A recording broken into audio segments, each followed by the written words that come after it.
এই যে Ronaldo Nazario ৪৯ বছর বয়সে কি আপনি আবারও ফিরে আসবেন ব্রাজিল দলে? ওহে কিংবদন্তি, আপনার অভাবে যে ব্রাজিল ফুটবলের সাম্রাজ্য আজ ধসে পড়েছে। ম্যাচের ওই ঘটনা, এটা তো ৪৯ বছর বয়সী রোনালদো নাজারিও মাঠে থাকলেও গোল হতো, কিন্তু ইগোর থিয়াগো কি করলেন? জাতা এমন সহজ সুযোগ মিস।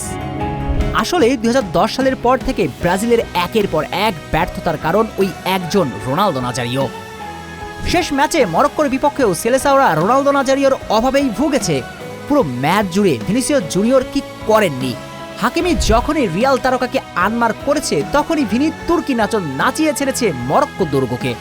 কিন্তু বক্সের মাঝে একজন ফিনিশারের অভাব ডুবালো ব্রাজিলকে। কার্লো আনচেলত্তি শত চেষ্টা করেও নিজের প্রথম বিশ্বকাপ অ্যাসাইনমেন্টে খুশি থাকতে পারলেন না, যার পুরো দায়টা ইগোর থিয়াগোর ওই মিস।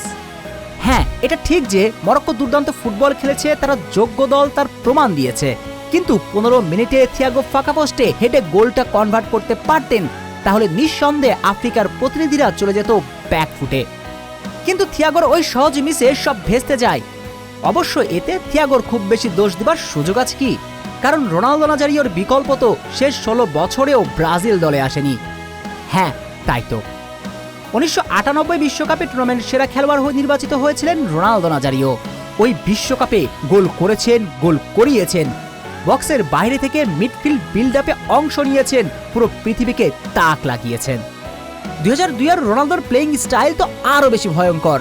দিনহর জাদুকরী সব পাস গোলে কনভার্ট করে আসতেন। ফাইনালে একাই টুর্নামেন্টের অতি মানবীয় পারফর্ম করা জার্মান গোলকিপার অলিভার কানকে নাকানি চুবানি খাইয়েছেন। ৪০% সুযোগকেও গোলে কনভার্ট করেছেন। কিন্তু এমন একজন চৌকস নাম্বার ৯ আজ নেই ব্রাজিলে। ফলাফল, ভিনিসিয়াস নেইমাররা দুর্দান্ত সব সুযোগ তৈরি করে দেবার পরেও বারবার ব্যর্থ ফিনিশাররা, যার জন্য বড় ম্যাচে ব্রাজিলের তরি ডুবছে। মরক্কোর বিপক্ষে ম্যাচটাই তো তার বড় দৃষ্টান্ত।